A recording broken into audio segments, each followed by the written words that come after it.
Okay TV సంతోషానికి double okay. అంతా చాలా క్రిటికల్‌గా ఉంది అని అంటున్నారు. మీరు చెప్పండి మీ ఎక్స్‌పీరియన్స్‌తో అసలు నిజంగా చాలా క్రిటికల్‌గా మారిందా ఈ సెకండ్ వేవ్ అనేది? సెకండ్ వేవ్ చాలా చాలా క్రిటికల్గా ఉంది. సెకండ్లీ ఏంటంటే this second wave has come with a lot of complications. Earlier complications ఇంతగా లేకుండే. సో ఇప్పుడు కాంప్లికేషన్స్ పెరిగాయి, పేషెంట్స్ పెరుగుతున్నారు, ఎక్స్పోజర్ పెరుగుతుంది. సో సెకండ్ వేవ్ అన్నది it is to be taken seriously. మనము ఫస్ట్ వేవ్లో ఎంత సీరియస్గా లాక్డౌన్ పాటించామో ఇప్పుడు మనం సెల్ఫ్కి we have to take care. So ఇప్పుడు గవర్నమెంట్ అన్నా ఎవరన్నా చెప్తే కాదు, we have to be self aware. So this is very important. So second వేవ్ని లైట్లీ తీసుకోవద్దు. It is causing a lot of problems. So precautions అన్నది, ప్రోటోకాల్స్ అన్నది సీరియస్గా ఫాలో అవ్వడమే will save us from a third wave. Otherwise third wave will also come back. అయితే శరణ్య గారు, ఇప్పుడు government చెప్తుంది మే 1 నుంచి 18 ఇయర్స్ ప్లస్ వాళ్ళు కూడా వ్యాక్సినేషన్స్ తీసుకోవచ్చు అని. అండ్ వ్యాక్సినేషన్స్లో ఇంకా కొత్త వ్యాక్సినేషన్స్ ఏమైనా వచ్చాయా? ఒకవేళ వస్తే ప్రికాషన్స్ తీసుకునే ముందర, తీసుకున్న తర్వాత ఎలాంటి ప్రికాషన్స్ తీసుకోవాలి? Yes. So first of all మనకి ఇంతకుముందు భారత్ బయోటెక్ కోవాక్సిన్ ఉంది, అండ్ ఆక్స్ఫర్డ్ యూనివర్సిటీ సీరమ్ ఇండియాది AstraZeneca, we have Covishield. So these two we have already. ఇప్పుడు వరకు వ్యాక్సినేషన్ అబవ్ 45 years వాళ్ళకి ఇదే ఇచ్చాము. So from now on 2 new vaccines have been introduced. This is for emergency use.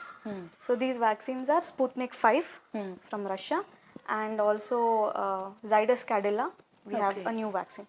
So completely 4 vaccines will be introduced by May 1st. Okay. So these vaccines will be available to 18 and above. Okay. So May 1st nunchi manaku 18 and overall everybody can take a vaccine. Okay. And second, I would like to say that 18 and above can take the vaccine for sure. Even people who are having diabetes, hypertension, లేదంటే stroke వచ్చిన వాళ్ళు ఇంతకుముందు, వీళ్ళు high risk group వాళ్ళు కూడా vaccine తీసుకోవచ్చు. So వీళ్ళు భయపడి ఇప్పటి వరకు తీసుకొని వాళ్ళు, లేదంటే ట్రావెల్ చేస్తున్నారని చెప్పి తీసుకొని వాళ్ళు, వీళ్ళు కూడా they have to make sure that they are get vaccinated. So it is very important. Vaccination is important for all. మీ ఫిజిషియన్తో మాట్లాడండి.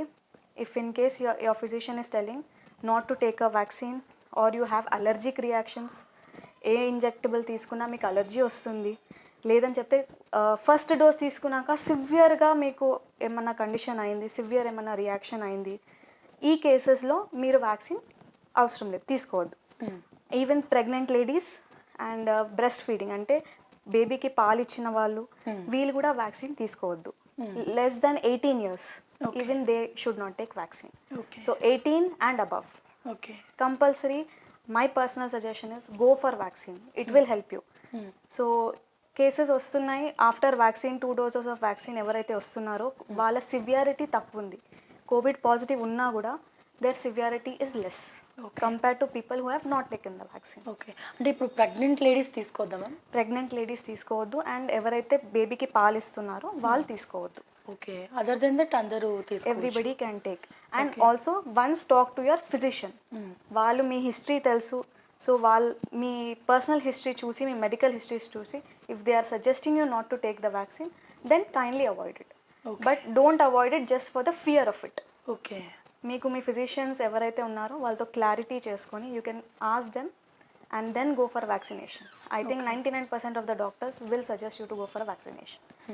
And more importantly, before vaccine ఏం చేయాలి?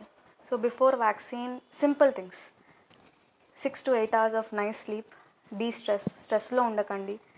Next alcohol, don't take alcohol, do not smoke before taking the vaccine, and that's it. Simple. Keep it simple. Take the vaccine.